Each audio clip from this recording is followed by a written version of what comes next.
Hay personas que ocupan espacios sin hacer ruido. Llegan temprano, hacen lo que tiene que hacerse, entregan resultados y se van sin dejar rastro de conversación. Ella era exactamente así.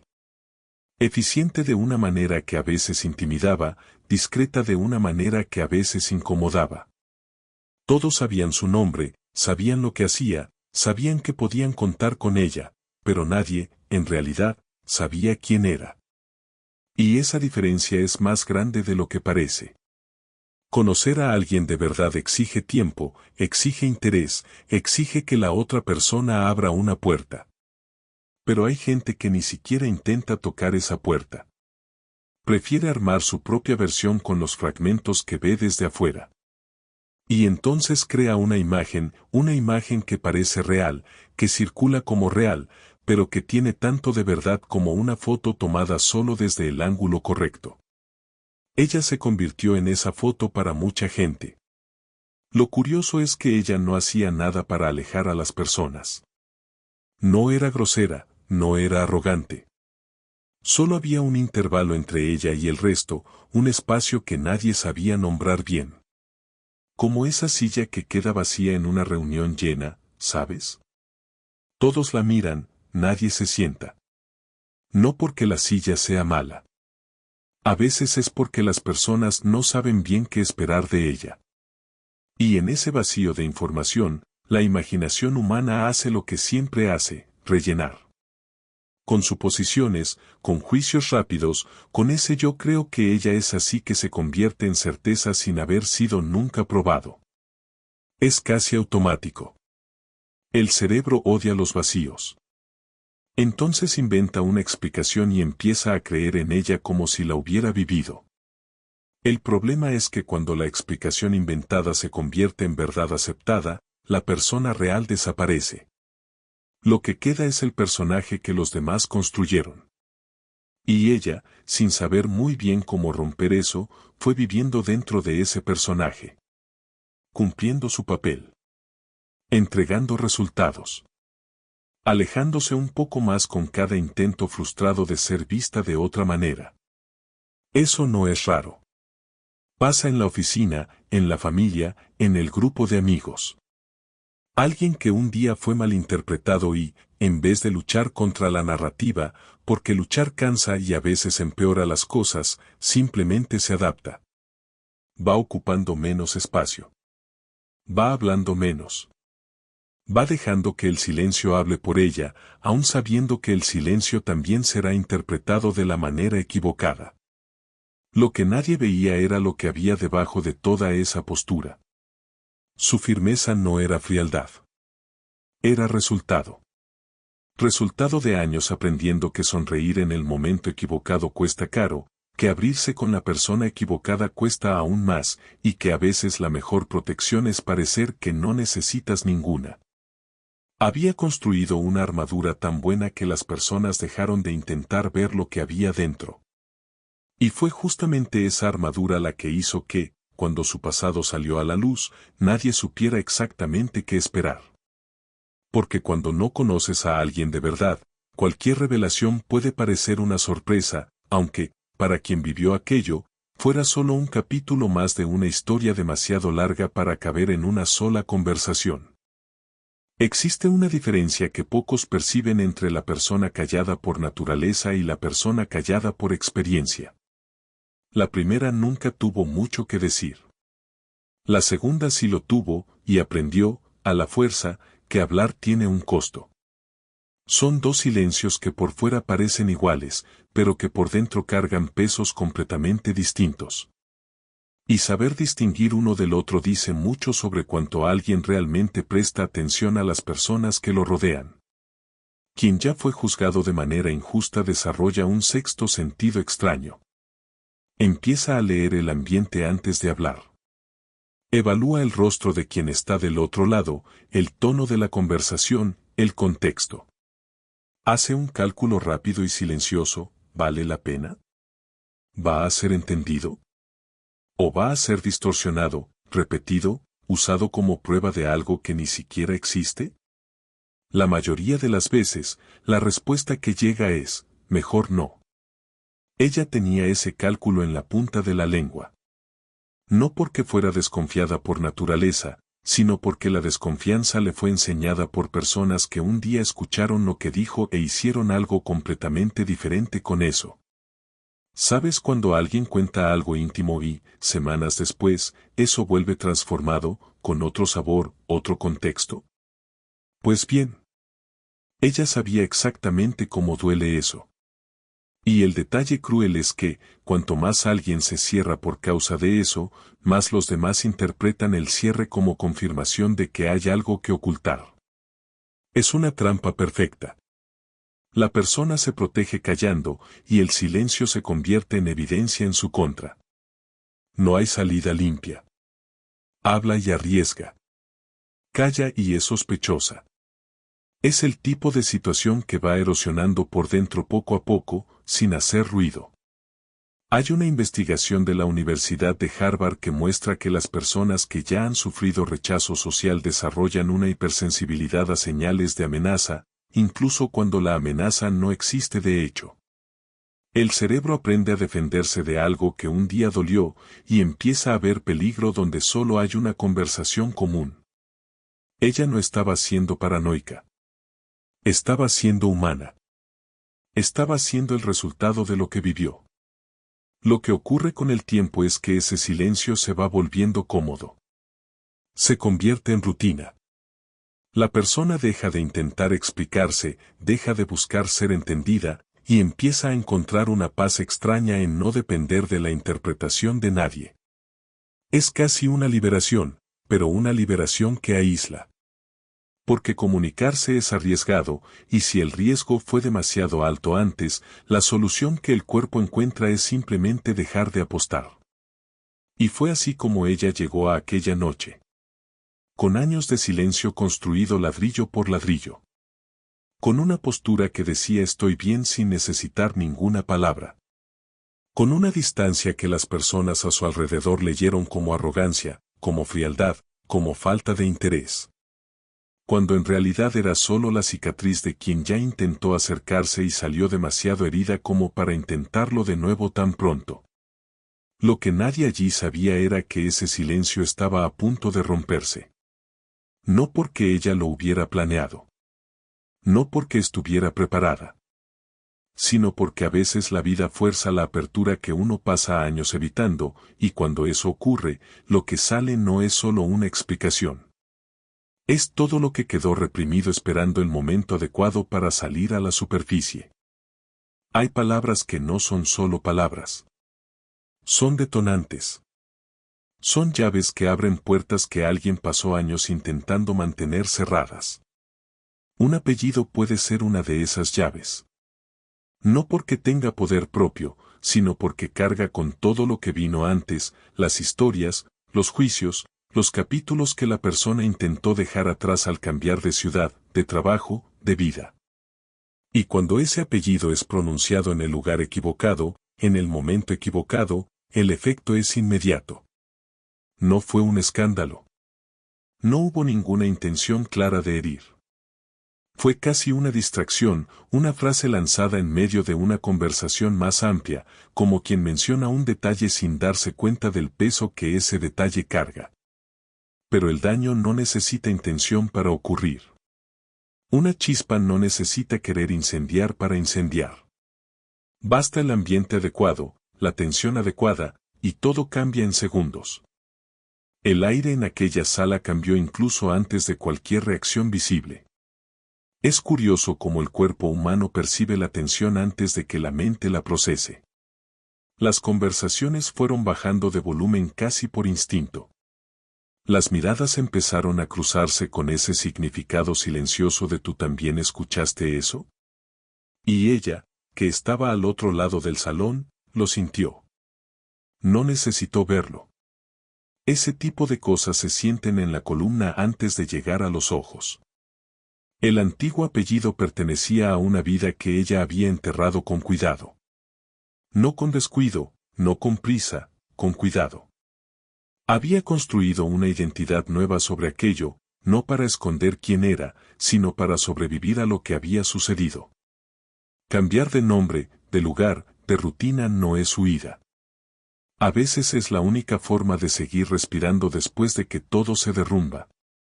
Y es precisamente por eso que cuando el pasado resurge así, de repente, sin aviso, el impacto es desproporcionado al tamaño de la frase que lo trajo. Porque no es solo el apellido lo que vuelve. Vuelven los recuerdos, las sensaciones, el peso de todo lo que vino junto con aquel periodo. Es como llevarse un susto dentro de casa, el peligro puede ser pequeño, pero el corazón se acelera igual. Lo que impresiona es la velocidad con la que el pasado viaja. Una frase dicha casi sin intención atravesó aquella sala más rápido que cualquier noticia. En cuestión de minutos, personas que apenas se conocían ya estaban intercambiando fragmentos de memoria, uniendo piezas, construyendo una narrativa colectiva con lo poco que tenían. El ser humano es así, le encanta completar un rompecabezas, incluso cuando falta la mitad de las piezas. El problema es que un rompecabezas armado con piezas equivocadas todavía parece completo para quien lo mira desde lejos. Y fue exactamente eso lo que empezó a ocurrir allí. La historia estaba siendo construida. No con maldad, con curiosidad, con ese impulso humano de entender lo que está pasando. Pero la curiosidad sin contexto es peligrosa. Construye versiones. Y las versiones, una vez difundidas, cobran vida propia. Ella sabía todo eso. Ya lo había vivido antes. Sabía exactamente lo que vendría después si no hacía nada. Y por un momento, se quedó quieta, evaluando. No por miedo. Por cálculo. Porque lo que sucediera en los próximos minutos iba a determinar mucho más que aquella noche, iba a determinar si el pasado la iba a engullir de una vez por todas o si, finalmente, tendría la oportunidad de contarlo tal como realmente fue. El murmullo es algo interesante. No grita, no acusa directamente, no firma lo que dice. Simplemente circula. De boca en boca, de mirada en mirada, tomando un detalle aquí, perdiendo un contexto allá, y llegando a su destino final completamente diferente de lo que era en el origen. Y fue exactamente eso lo que empezó a ocurrir en aquella sala en cuanto se pronunció el antiguo apellido. La historia comenzó a armarse sola, sin ella, sin la verdad, sin ninguno de los elementos que realmente importaban. Abandono. Traición. Un error que habría destruido la reputación de alguien importante años atrás. Las palabras iban surgiendo así, sueltas, sin confirmación, pero con esa confianza de quien repite algo que oyó de alguien que lo oyó de otro. Es impresionante cómo una información gana autoridad solo por circular. Cuanto más pasa de mano en mano, más parece verdad. Como si el número de repeticiones fuera una prueba en sí misma.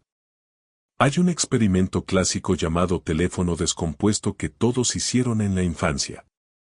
Una frase empieza en un extremo y llega al otro completamente distinta.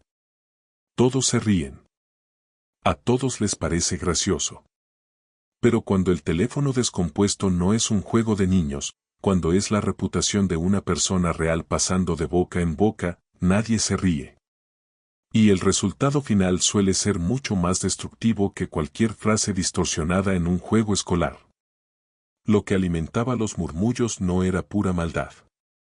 Era algo más primitivo, la necesidad de entender. El ser humano siente una incomodidad profunda frente a lo que no puede explicar.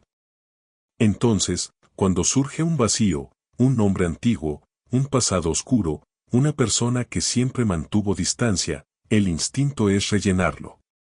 Con lo que esté disponible. Con lo que tenga más sentido dentro de la narrativa que ya existe en la cabeza de cada uno. Y ahí está el verdadero peligro. No es el mentiroso intencional quien más destruye reputaciones. Es el curioso bien intencionado que repite lo que oyó sin verificar, que añade una interpretación propia sin darse cuenta, que transmite una versión incompleta creyendo que solo está compartiendo información. La primera versión de la historia de una persona rara vez es la verdadera. Pero casi siempre es la que más circula. Ella estaba escuchando todo aquello desde lejos. No necesitaba estar cerca para saber lo que se estaba diciendo, conocía el guión de memoria. Ya había vivido esa escena antes, en otro lugar, con otras personas, y sabía exactamente cómo terminaba. Con ella saliendo más pequeña de lo que entró. Con el pasado ocupando más espacio que el presente. Con una versión de sí misma que apenas reconocía tomando el lugar de la real. Lo que más pesa en este tipo de situación no es la mentira en sí.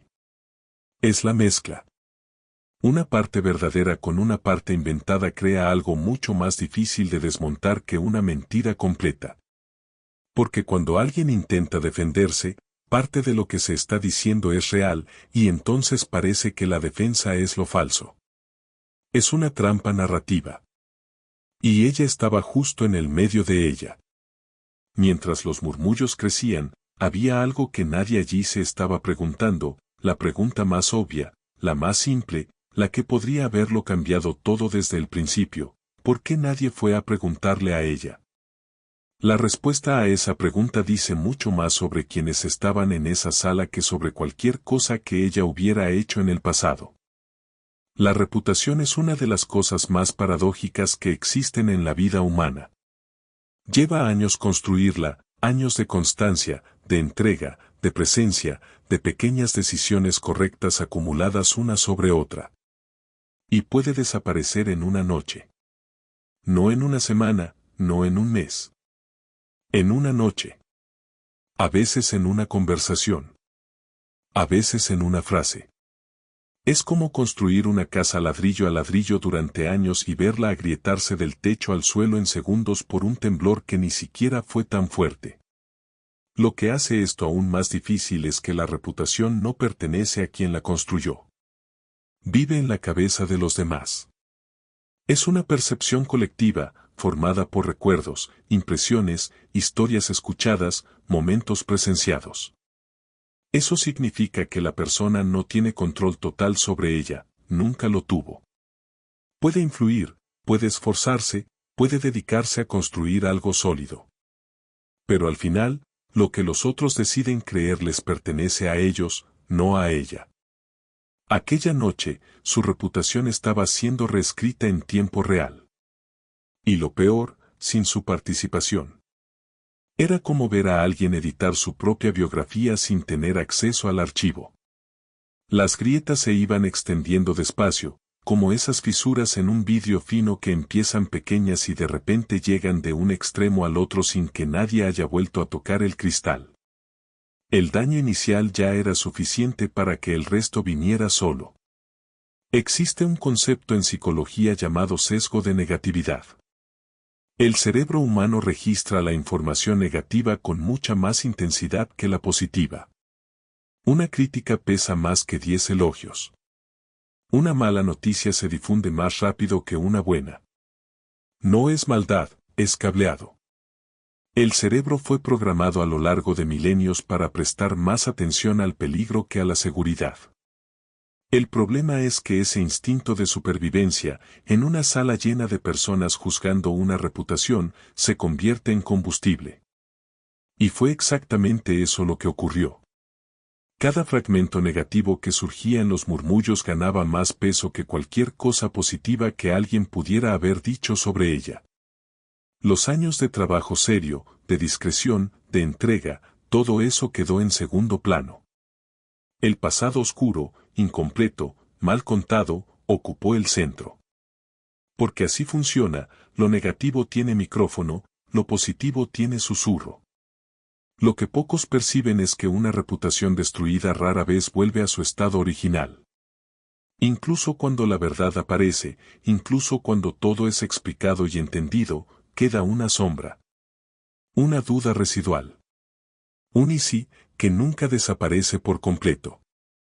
Es cruel, pero es real. Por eso quien ya pasó por eso aprende a proteger su propia reputación con un cuidado casi obsesivo, no por vanidad, sino porque conoce el costo de reconstruir lo que fue destruido. Ella conocía ese costo mejor que nadie en aquella sala. Ya lo había pagado antes. Había pasado años reconstruyendo algo que fue derribado en cuestión de días, en una situación que apenas tuvo oportunidad de explicar antes de que la versión equivocada ya hubiera viajado demasiado lejos. Y ahora estaba viendo la misma película comenzar otra vez, con los mismos elementos, al mismo ritmo acelerado que reconocía de memoria. Pero esta vez había una diferencia. Antes, ella se había ido. Había dejado que la narrativa corriera libre y simplemente desaparecido de su alcance. Esta vez, estaba allí. En el mismo ambiente. Con las mismas personas que estaban armando la historia. Y algo dentro de ella, algo que años de silencio no habían logrado apagar, le estaba diciendo que tal vez esa fuera la última oportunidad de hacerlo diferente. Existe una crueldad particular en ver a alguien ser juzgado por una versión incompleta de sí mismo. No por lo que hizo mal, porque los errores existen, todo el mundo tiene los suyos. Sino por la mitad de la historia que circula, por la parte que fue contada sin el antes, sin el después, sin el peso de lo que estaba ocurriendo detrás de escena cuando ese error fue cometido. Es como mostrar el fotograma más feo de una película entera y decir que eso es la película. Todo el que ya se equivocó de verdad sabe que el error tiene contexto. Tiene un momento previo, tiene una presión que se estaba cargando, tiene una decisión que fue tomada con la información que existía en ese instante, no con la que vino después. Juzgar una decisión del pasado con los ojos del presente es fácil. Es cómodo. Pero es profundamente injusto, porque la persona que se equivocó no tenía acceso a lo que tú sabes hoy. El problema de la versión incompleta es que parece completa. Tiene principio, tiene desarrollo, tiene final. Tiene un culpable claro. Tiene una narrativa cerrada. Y las narrativas cerradas son satisfactorias, al cerebro le gustan las historias con conclusión. Entonces, cuando alguien escucha una versión así, tiende a aceptarla. No porque tenga mala intención, sino porque la historia ya viene lista, ya viene masticada, ya trae un veredicto incorporado. En aquella sala, su versión incompleta ya tenía veredicto. Y el veredicto había sido aceptado antes incluso de que ella tuviera la oportunidad de decir una palabra. Era posible verlo en las miradas, no de rabia, sino de ese juicio silencioso que es casi peor, porque ni siquiera te da margen para rebatir. Nadie estaba acusando en voz alta. Solo estaban creyendo. Y la creencia silenciosa es más difícil de cambiar que la acusación declarada. Lo que duele en situaciones así no es solo el juicio en sí. Es la sensación de impotencia. De estar presente, de ser real, de tener tu propia versión de la historia, y aún así sentir que la narrativa ya fue escrita por otras manos y que cualquier cosa que digas va a parecer defensa, va a parecer excusa. Va a ser filtrada por el lente de lo que las personas ya decidieron creer. Es un tipo de asfixia que no deja marca visible. Y lo curioso, y perturbador, es que quien difundió la versión incompleta muchas veces ni siquiera percibe el daño que causó. No había intención de destruir. Solo estaba esa voluntad humana de contar lo que se sabe, de participar en la conversación, de ser la persona que trajo la información. El daño fue colateral. Pero para quien recibió el impacto, colateral o intencional, el resultado es el mismo. Ella estaba sintiendo todo eso en ese momento. No con amargura, la amargura ya la había superado hacía tiempo. Sino con esa lucidez de quien ya recorrió ese camino y sabe exactamente dónde termina si no se hace nada. Y por primera vez en mucho tiempo, el silencio que usaba como escudo empezó a parecer menos protección y más prisión. Porque quedarse callada esta vez no iba a borrar nada. Iba a confirmar. El error que había cometido años atrás era real. Ella nunca lo negó. Pero el error tenía un contexto que nadie allí conocía, un contexto que lo cambiaba todo. No eliminaba el error, pero explicaba al ser humano detrás de él. Y hay una diferencia enorme entre conocer el error de alguien y conocer a la persona que se equivocó. Esa diferencia estaba a punto de quedar muy clara para todos en aquella sala. Años atrás, su nombre estuvo en el centro de un escándalo que sacudió a toda una familia. Una familia influyente, de esas que cuando tropiezan, el ruido de la caída se escucha lejos. Y ella estaba en medio de eso, no como víctima, no como espectadora, sino como figura central. Eso fue lo que dijeron. Eso fue lo que quedó registrado en la memoria colectiva de quienes estaban cerca en aquella época. Y la memoria colectiva, una vez formada, es obstinada. Lo que la versión que circulaba decía era simple, que ella habría actuado por interés propio, tomado decisiones que la beneficiaron a ella en detrimento de otros, y cuando el escándalo salió a la luz, desapareció. Se fue antes de que pudieran hacerse las preguntas, antes de que se diera cualquier explicación, antes de que alguien pudiera mirarla a los ojos y preguntar qué había ocurrido realmente. Y esa desaparición, para quienes se quedaron, fue leída como confesión. Desaparecer después de un escándalo casi siempre se interpreta como culpa. Es casi automático. La persona se va y todos concluyen que fue porque sabía que estaba equivocada, que tenía algo que ocultar, que no soportó el peso de lo que hizo. Rara vez alguien considera la otra posibilidad, que se fue porque el ambiente se había vuelto imposible, porque quedarse significaba enfrentar una narrativa ya consolidada sin ninguna oportunidad real de ser escuchada. Ella regresó años después. Diferente. No irreconocible, pero claramente transformada. Más callada, más firme, con esa postura de quien pasó por el fuego y salió del otro lado sin necesidad de anunciarlo a nadie. Quien la conoció después nunca habría sabido decir exactamente que había cambiado. Era algo sutil, difícil de nombrar.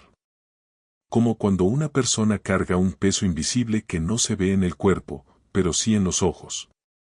Lo que nadie sabía, y que estaba a punto de revelarse, era que el escándalo no era lo que parecía. La versión que circulaba tenía un culpable claro, una narrativa limpia, un arco que tenía sentido. Pero las narrativas demasiado limpias casi siempre esconden el desorden debajo de la alfombra. La realidad rara vez es ordenada. Rara vez tiene un villano obvio y un inocente absoluto. Suele ser confusa, contradictoria, llena de capas que no aparecen en la versión resumida. Lo que ella había hecho mal, de hecho, era real. No iba a negarlo. Había tomado una decisión que generó consecuencias serias. Pero la decisión no había sido tomada por ambición, no había sido tomada por crueldad, no había sido tomada pensando en sí misma. Había sido tomada pensando en otra persona, alguien que necesitaba ser protegido, alguien cuya exposición habría causado un daño mucho mayor que el escándalo ya había provocado. Y fue esa elección, proteger en lugar de defenderse, la que la puso en el centro de todo. Porque cuando asumes una culpa que no es enteramente tuya, el mundo no te lo agradece. El mundo simplemente acepta. Toma la versión que se le ofrece, la encaja en el espacio vacío de la narrativa y sigue adelante. Sin preguntar. Sin cuestionar. Sin siquiera considerar que alguien podría aceptar ser el villano de la historia para evitar que otro fuera destruido. Ella había vivido con eso durante años.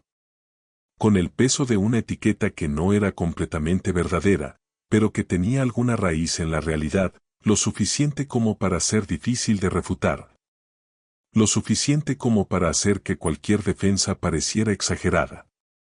Y ahora, en aquella sala, con los murmullos creciendo y el pasado volviendo a circular, estaba frente a una decisión que ya había tomado una vez, pero que esta vez, tal vez, podría tomar de manera diferente.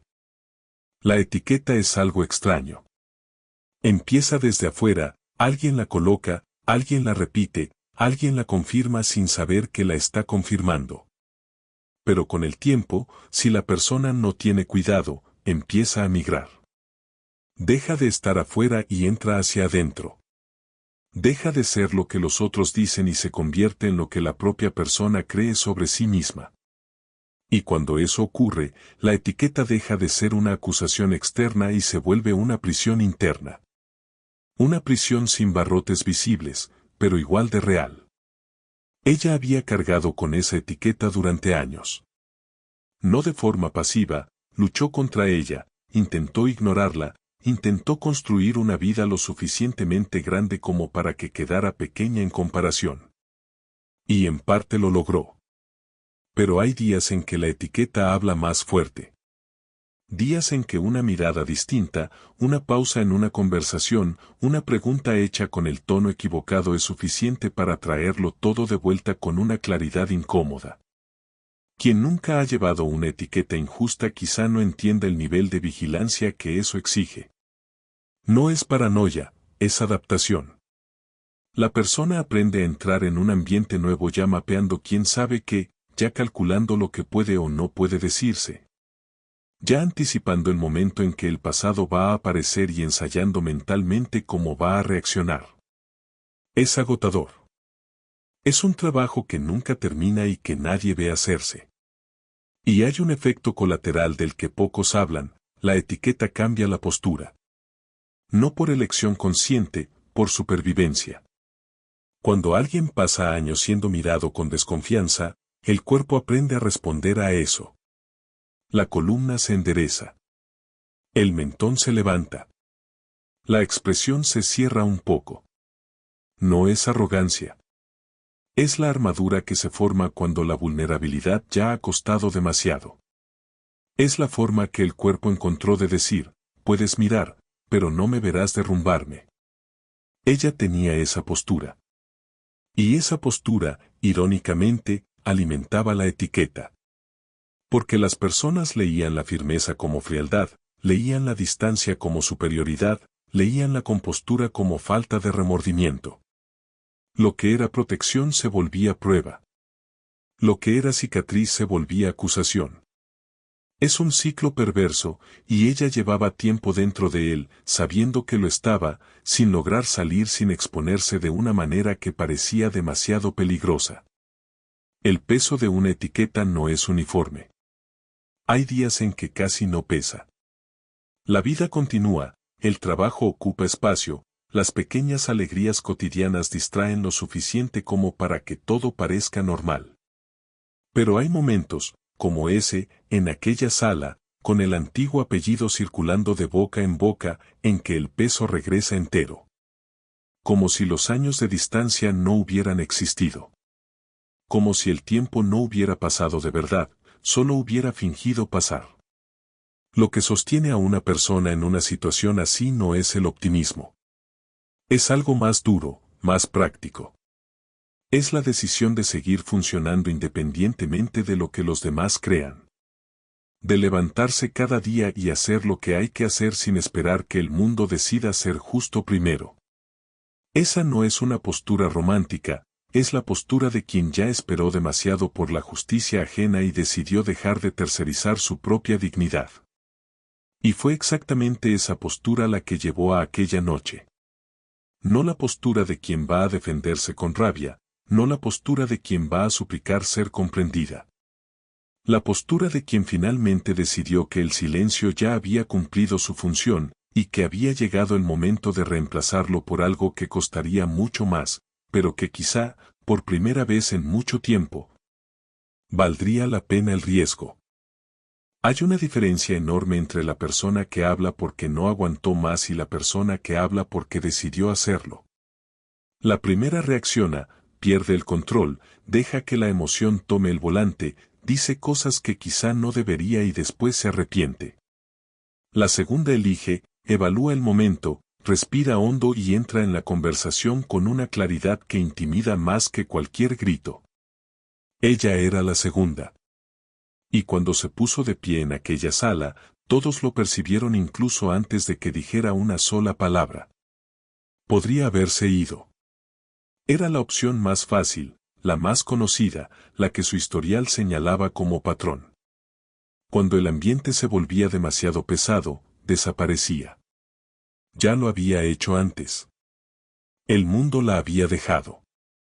Y probablemente la dejaría otra vez, nadie allí iba a correr tras ella, nadie iba a insistir en que se quedara. Irse sería simple. Sería invisible. Sería exactamente lo que esperaban. Pero irse esta vez significaría confirmar. Significaría dejar que la versión incompleta ganara otra ronda, que se instalara más hondo, que se volviera la versión oficial de una vez por todas. Y había algo en ella, algo que años de silencio no habían logrado apagar, que no estaba dispuesto a permitirlo. No por orgullo. Por algo más simple y más profundo, porque la historia que se estaba contando no era la suya. Y ella era la única que podía contarla correcta. Respiró. No de forma dramática, no de un modo que llamara la atención. Fue una respiración interna, de esas que nadie ve pero que la persona siente como un cambio de llave.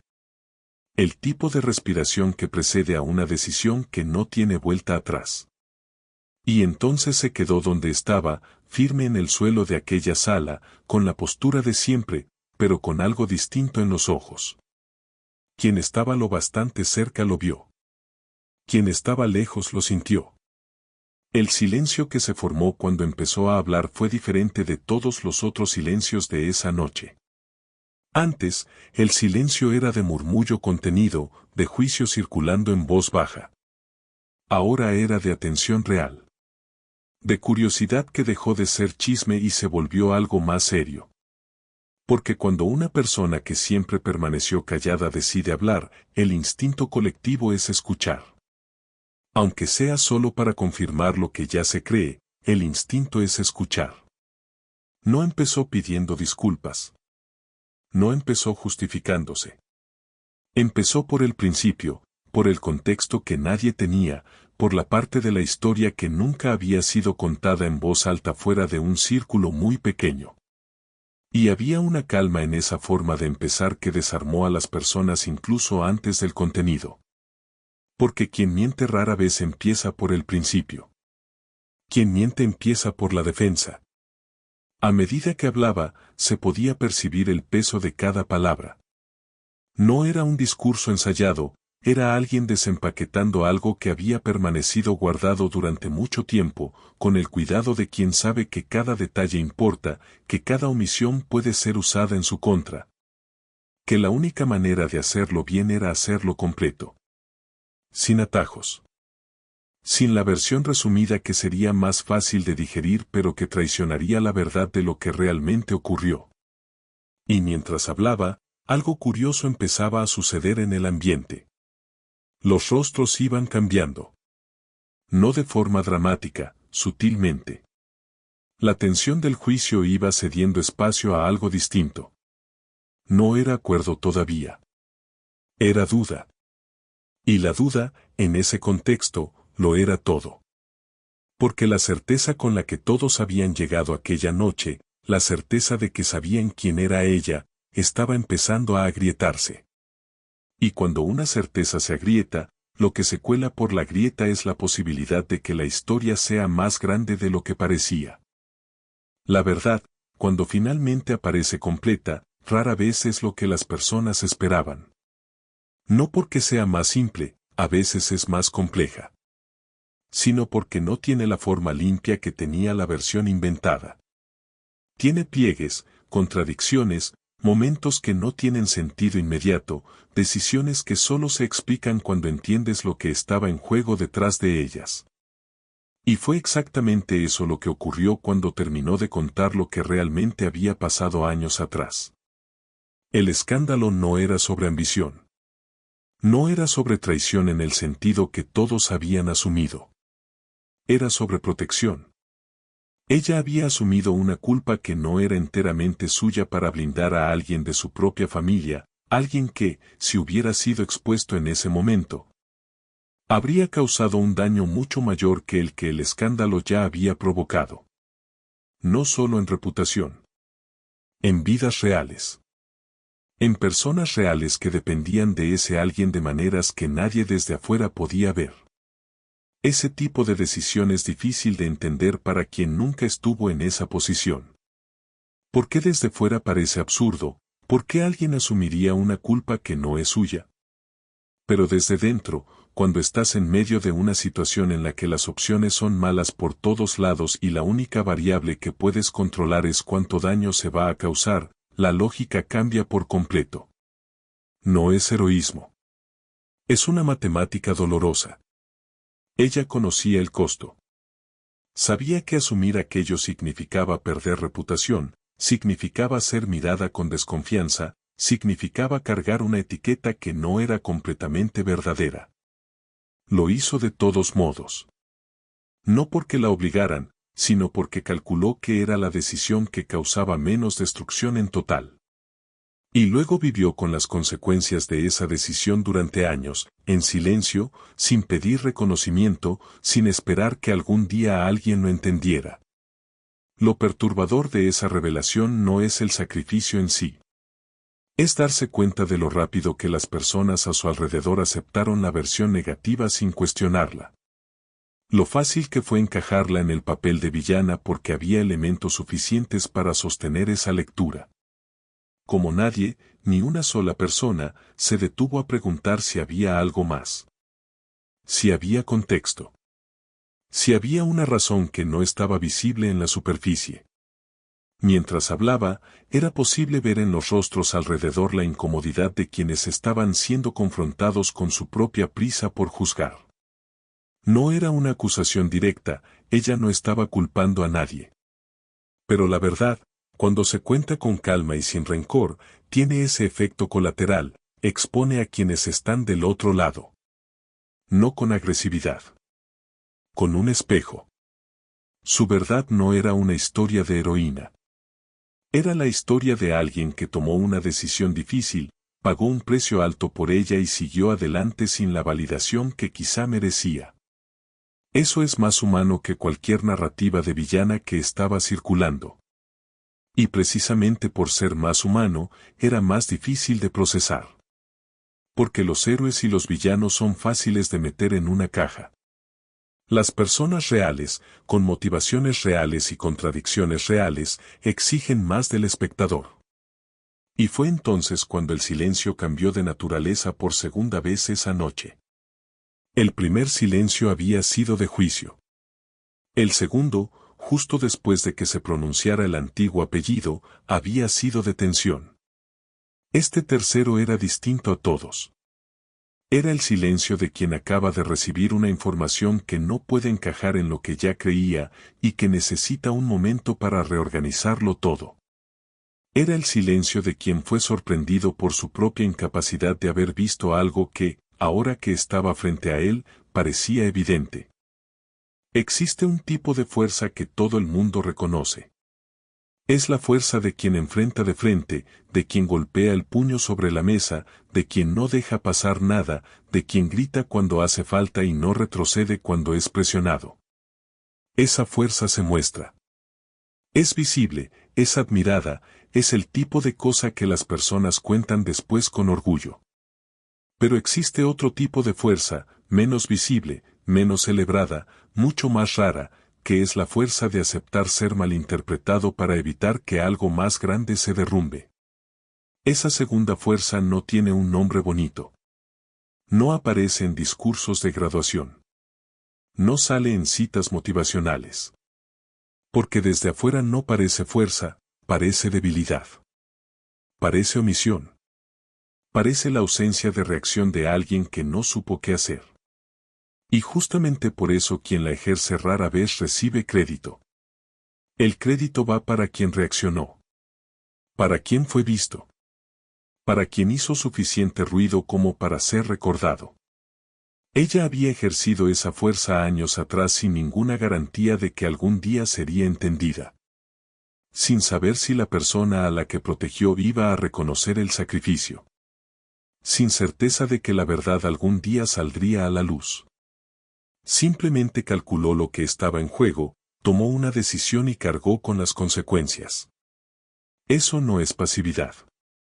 Es una forma de agencia que exige más control emocional que cualquier confrontación directa podría exigir. Piensa en un dique. Su función no es aparecer, es contener. Cuando está funcionando, nadie le presta atención.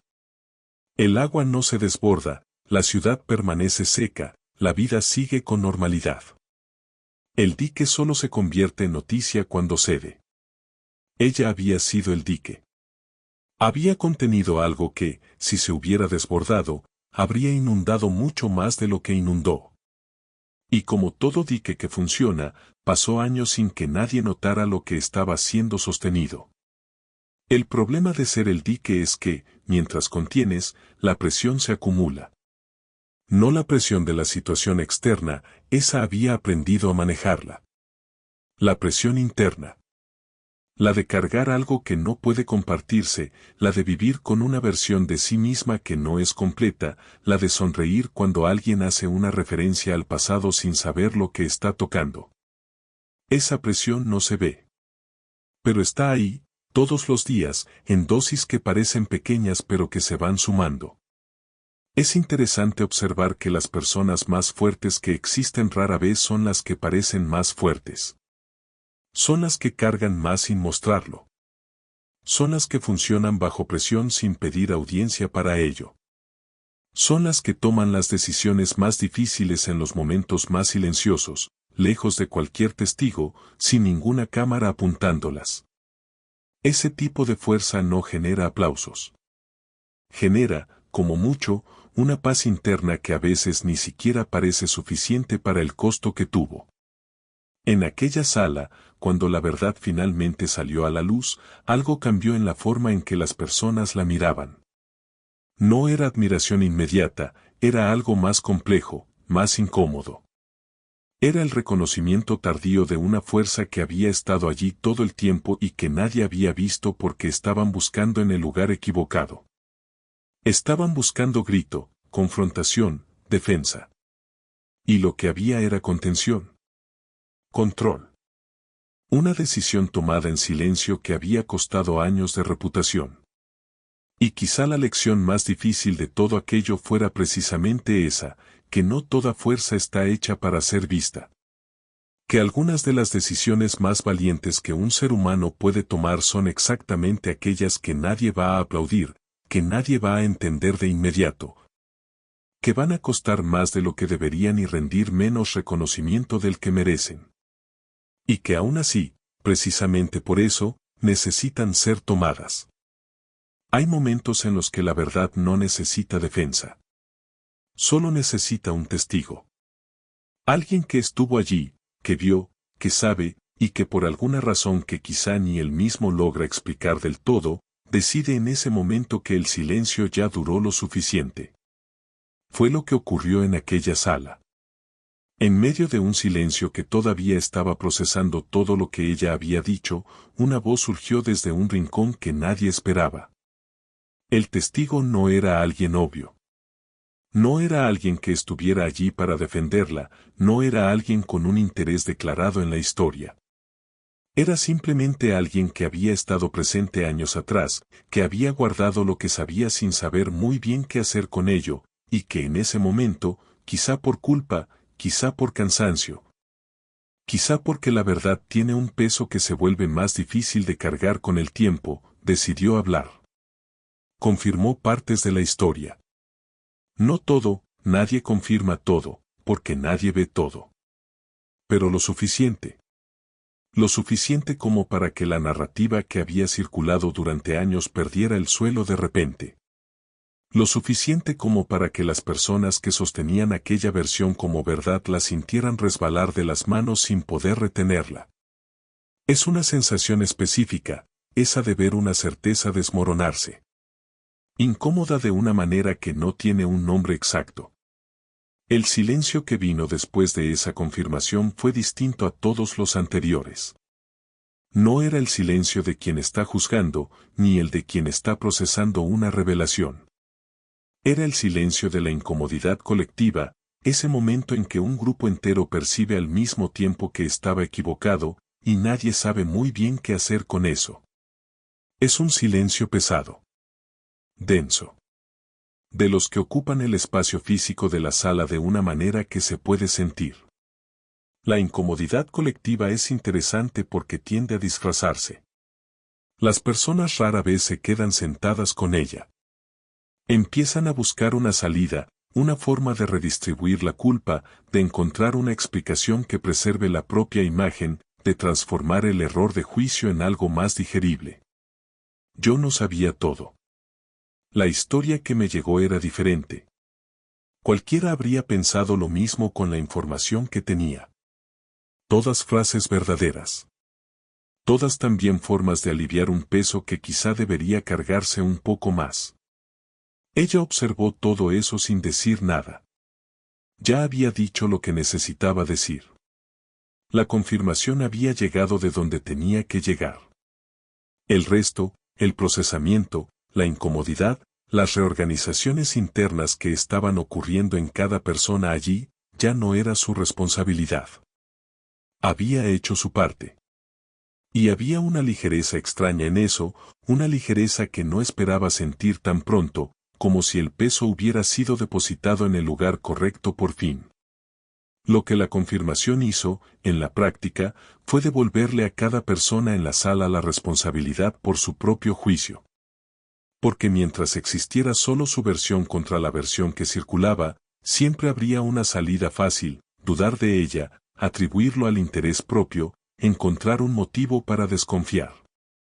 Con un testigo independiente confirmando partes de lo que dijo, esa salida se cerró. Y cuando la salida fácil se cierra, lo que queda es mirar al espejo. Y espejos, esa noche, había por todas partes. No de vidrio, internos. Esos que aparecen cuando la realidad obliga a revisar lo que uno creía, lo que uno dijo, lo que uno ayudó a construir sin darse cuenta. Cada persona allí estaba frente a su propio reflejo de una manera que no había planeado encontrar cuando salió de casa esa noche.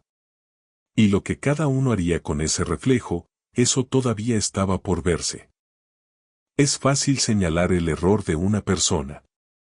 Es mucho más difícil señalar el error de un grupo. Porque cuando todos se equivocaron juntos, el error se diluye. Se vuelve contexto, se vuelve circunstancia, se convierte en era lo que cualquiera habría hecho. Y esa dilución es conveniente, protege a cada individuo de la responsabilidad de enfrentar su propia parte en el daño. Pero conveniente no significa correcto. Y aquella noche, con la verdad aún suspendida en el aire, fue imposible no ver el error colectivo con claridad. El error no fue creer en una versión incompleta. Ese es un error humano, comprensible, casi inevitable cuando la información llega ya armada y el contexto no está disponible. El verdadero error fue nunca haber preguntado. Fue escuchar una versión, encajarla en una narrativa que ya existía y seguir adelante sin ninguna curiosidad genuina por lo que podría estar faltando. Fue haber tratado su ausencia de defensa como confirmación de culpa, cuando la ausencia de defensa puede significar muchas cosas más que eso. Hay una diferencia enorme entre oír e investigar. Oír es pasivo, la información llega, el cerebro procesa, se forma una conclusión. Investigar es activo, exige cuestionar, comparar, buscar lo que no se dijo, considerar que la versión disponible puede estar incompleta. La mayoría de las personas se queda en oír. No necesariamente por pereza, sino porque investigar da trabajo, genera fricción, puede revelar cosas incómodas. Es más fácil aceptar lo que llegó que cuestionar si llegó completo. Y lo que hace ese error aún más grave es que había señales. Había inconsistencias en la versión que circulaba, había vacíos que no tenían sentido si se examinaban con atención, estaba su propia postura, que nunca fue la de alguien que oculta algo, sino la de quien carga algo. Quien quiso ver, pudo haber visto. Pero ver exige intención. Y la intención de cuestionar una narrativa conveniente rara vez aparece cuando la narrativa está sirviendo al confort colectivo. Existe un concepto en psicología social llamado pensamiento de grupo. Ocurre cuando un conjunto de personas, por pertenecer al mismo entorno y compartir las mismas referencias, empieza a converger hacia las mismas conclusiones sin que nadie cuestione activamente. No es conspiración, es conformidad. Es el resultado natural de un grupo que prefiere la cohesión al cuestionamiento. Y los grupos que prefieren la cohesión al cuestionamiento cometen errores colectivos con una regularidad inquietante. En aquella comunidad, el pensamiento de grupo había funcionado perfectamente durante años. La versión de ella como culpable era coherente con lo que todos habían oído, con lo que todos habían aceptado, con lo que nadie se tomó el trabajo de verificar. Y como todos estaban de acuerdo, nadie se sintió responsable de cuestionar. Al fin y al cabo, si todos creen, ¿quién soy yo para dudar? Esa lógica parece humilde. En la práctica, es una forma elegante de tercerizar el propio juicio. Lo que quedó claro aquella noche es que la comunidad le había fallado no en un momento dramático, sino en 1000 momentos pequeños y silenciosos. Cada vez que alguien repitió la historia sin verificar. Cada vez que alguien notó el intervalo entre ella y los demás y concluyó que era problema suyo. Cada vez que alguien tuvo la oportunidad de preguntar y eligió no hacerlo. El error colectivo no fue un evento, fue una acumulación de omisiones que, juntas, construyeron una injusticia. Y eso es lo más incómodo de todo. Porque la omisión no parece un error. Parece neutralidad. Parece no participación. Pero cuando alguien está siendo juzgado injustamente y todo el entorno guarda silencio, el silencio colectivo no es neutral, es cómplice. Cada persona en aquella sala, en ese momento, estaba frente a la percepción de que había participado en algo equivocado sin haber hecho nunca nada obviamente incorrecto. Y ese tipo de culpa, la culpa de la omisión, es de las más difíciles de tragar. Hay revelaciones que cambian hechos. Y hay revelaciones que cambian personas. La segunda categoría es mucho más rara y mucho más poderosa. Porque un hecho cambiado es información nueva. Una persona cambiada es perspectiva nueva. Y la perspectiva nueva no desaparece cuando termina la conversación. Se va contigo, entra por la puerta de casa, se sienta a la mesa en la cena, aparece en los sueños e insiste en reconfigurar la manera en que miras el mundo a partir de entonces. Fue ese segundo tipo de revelación el que ocurrió en aquella sala. Mientras ella hablaba, algo empezó a instalarse en el ambiente que no tenía un nombre inmediato. No era culpa todavía, la culpa viene después, cuando el polvo se asienta y la mente tiene tiempo para procesar. Era algo anterior a la culpa. Era el momento en que cada persona allí comenzó a percibir, de forma aún confusa e incómoda, que la historia no era solo sobre ella. Era sobre todos. Era un espejo colectivo colocado frente a un grupo que no se había preparado para verse en él. ¿Cuántas personas han sido reducidas al peor capítulo que alguien oyó sobre ellas? Esa pregunta no fue formulada en voz alta esa noche. Pero estaba en el aire. Estaba en las miradas que se cruzaban y se apartaban demasiado rápido. Estaba en las expresiones de quienes intentaban parecer neutrales pero claramente no lo lograban. Porque cuando una verdad toca un patrón universal, un error que cualquier ser humano es capaz de cometer, deja de ser sobre la persona de la historia y se vuelve sobre todos los que están escuchando. Es curioso cómo funciona la empatía.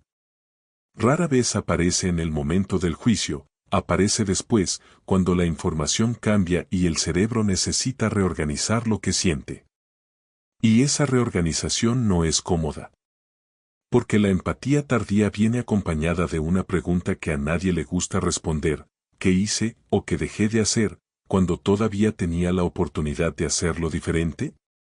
Esa pregunta estaba visitando a cada persona en aquella sala en ese exacto momento.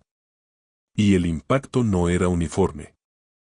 Estaban los que habían repetido la historia activamente, que habían sido los canales de distribución de la versión equivocada, que habían añadido sus propios detalles, que habían ayudado a consolidar la etiqueta. Estaban los que habían escuchado y callado, que habían tenido dudas y se las habían tragado por conveniencia. Estaban los que simplemente habían aceptado sin cuestionar, que habían tratado el juicio colectivo como verdad por omisión. Cada categoría cargaba un peso distinto. pero todas cargaban algo. Lo poderoso de un momento así es que no puede deshacerse. La información fue recibida. La perspectiva fue alterada. No hay manera de escuchar lo que se escuchó y volver a ser exactamente quien se era antes. Se puede intentar ignorarlo, y muchos lo intentan, pero la incomodidad permanece. Aparece en las situaciones siguientes, cuando alguien se sorprende juzgando a otro con prisa y se detiene, aunque sea por una fracción de segundo, recordando aquella noche. Esos momentos de pausa son donde vive el cambio real. Ella vio todo eso suceder. No con satisfacción, ese no era el objetivo. Con algo más cercano al alivio que a la victoria. Porque pasar años siendo malinterpretada y finalmente ver a las personas a su alrededor acercarse más a la realidad no es triunfo. Es descanso. Es el momento en que un peso que fue cargado durante mucho tiempo finalmente encuentra un lugar donde apoyarse. No desaparece por completo. Pero se vuelve más liviano. Y mientras el impacto interno de cada persona en aquella sala aún se estaba formando, una percepción colectiva silenciosa comenzaba a instalarse, la de que lo que habían descubierto esa noche no era solo sobre su pasado. Era un recordatorio de cómo todos funcionan. De cómo el juicio apresurado es casi automático, de cómo la versión incompleta casi siempre es la más aceptada, de cómo la persona real queda escondida detrás del personaje que los demás construyen. Y esa percepción, por incómoda que fuera, era exactamente el tipo de cosa que no deja a nadie igual después. Cuando terminó de hablar, nadie aplaudió. Nadie acusó. Nadie intentó resumir lo ocurrido en una frase ingeniosa para aliviar la tensión. Simplemente se quedaron allí, cada uno con su propio peso, enfrentando un silencio completamente distinto a todos los que habían existido esa noche. Porque ese silencio no era vacío. Estaba lleno. Lleno de revisión, de incomodidad, de algo que se estaba reorganizando internamente en cada persona presente. El silencio tiene textura. Quien presta atención lo sabe. El silencio del juicio tiene una frialdad específica, es el silencio de quien ya decidió y solo está esperando confirmación. El silencio de la tensión tiene una vibración, es el silencio de quien está conteniendo algo que quiere estallar. Pero el silencio que se apoderó de la sala cuando ella terminó era distinto de ambos. Era el silencio del aprendizaje. De quien recibió algo que todavía no sabe muy bien cómo usar, pero sabe que va a cambiar algo. La verdad completa tiene ese efecto. No libera, instala. Cuando una narrativa incompleta se derrumba y la versión real ocupa su lugar, no hay una sensación inmediata de resolución. Hay una sensación de peso diferente. El peso de saber que creíste en lo equivocado, que contribuiste a lo equivocado, que tenías todo para cuestionar y no cuestionaste. Ese peso no es ligero. Pero es el tipo de peso que hace crecer, si la persona tiene el valor de cargarlo en lugar de desecharlo. Y era exactamente eso lo que ese silencio estaba haciendo, estaba dando espacio para que cada uno cargara su propio peso sin tener que esconderse de él. No había manera de fingir que nada había cambiado. No había forma de volver a la conversación anterior como si aquella revelación no hubiera ocurrido. El ambiente había cambiado de manera irreversible, y todos lo sabían, y el silencio era el espacio colectivo donde ese cambio se estaba asimilando en tiempo real. Ella miró alrededor una vez. No con desafío, no con victoria, no con la mirada de quien está cobrando una deuda, sino con la mirada de quien finalmente puede ser vista en su totalidad, no el personaje que los demás construyeron, no la versión incompleta que circuló durante años, sino la persona real con todos sus pliegues. Sus decisiones difíciles, sus errores que tenían contexto y su fuerza que nunca había sido visible. Era una mirada de presencia. De quien finalmente ocupó su propio espacio sin pedir permiso. Lo que la verdad completa hace, cuando finalmente aparece, no es solo limpiar un nombre. Expone conciencias. Revela quién estaba dispuesto a creer sin cuestionar, quien encontraba comodidad en el juicio fácil, quien prefirió la versión que cerraba bien en lugar de la que exigía más. No lo hace de manera cruel, lo hace de manera inevitable. Porque cuando entra la luz, ilumina lo que estaba en la oscuridad sin pedir permiso a nadie. Y quizá el legado más duradero de aquella noche no fuera que su reputación volviera a su lugar correcto. Tal vez fuera lo que cada persona allí haría con la incomodidad que estaba sintiendo. Si la dejaría pasar, esperaría a que la vida volviera a la normalidad y seguiría juzgando del mismo modo en la próxima oportunidad. O si cargaría aquella noche como referencia, como ese momento específico en que quedó claro que las personas reales no caben en versiones resumidas, que el pasado revelado sin contexto es una sentencia injusta, y que el silencio de quien fue mal juzgado rara vez significa lo que parece. Ella no pidió disculpas esa noche. No pidió aprobación. No pidió que olvidaran el pasado. Permaneció de pie en ese silencio transformado con la misma postura de siempre, pero con algo distinto.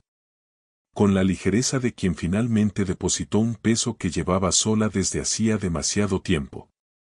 Y en ese silencio que era aprendizaje, en ese silencio que era revisión, en ese silencio que era el comienzo de algo que cada persona allí aún necesitaba nombrar, había una verdad simple y poderosa. Que el pasado revelado no es una sentencia automática. Es una invitación a mirar mejor.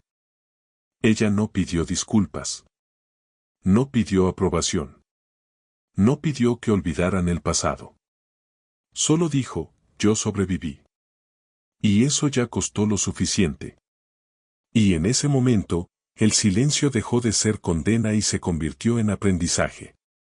Porque cuando la verdad completa aparece, no solo limpia un nombre, expone conciencias.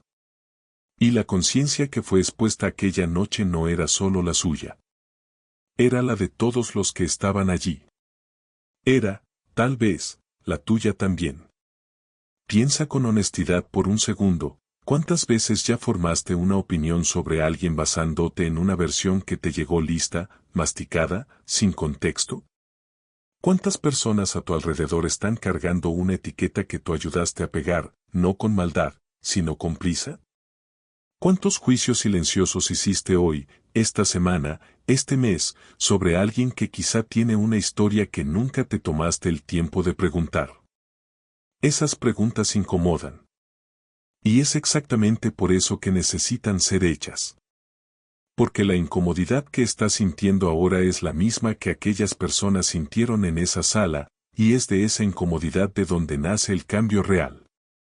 No el cambio de discurso, no el cambio de intención, sino el cambio de comportamiento. La pausa antes del juicio. La pregunta antes de la conclusión. El espacio dado a la historia completa antes de aceptar la versión resumida. El pasado revelado no es una sentencia automática. Es una invitación a mirar mejor. Y quizá lo que más incomoda no sea lo que ella hizo, sino lo fácil que fue creer que ella era solo eso. Si esta historia te hizo darte cuenta de cómo el mundo puede mirar a alguien por la superficie, necesitas ver el próximo video ahora. Ella parecía débil, sin valor y sola, pero esa era solo parte de la historia. Porque allí vas a entender algo aún más profundo, no toda fuerza es visible, no todo valor es reconocido, y no toda soledad significa debilidad. Haz clic en el video que aparece ahora en la pantalla y continúa. Algunas historias no deben verse por separado, se completan entre sí. Y si llegaste hasta aquí y sentiste que este contenido vale más que la mayoría de las cosas que aparecen en tu feed, suscríbete al canal y activa la campanita. Porque cada semana hay una nueva historia, del tipo que no te deja igual después de escucharla.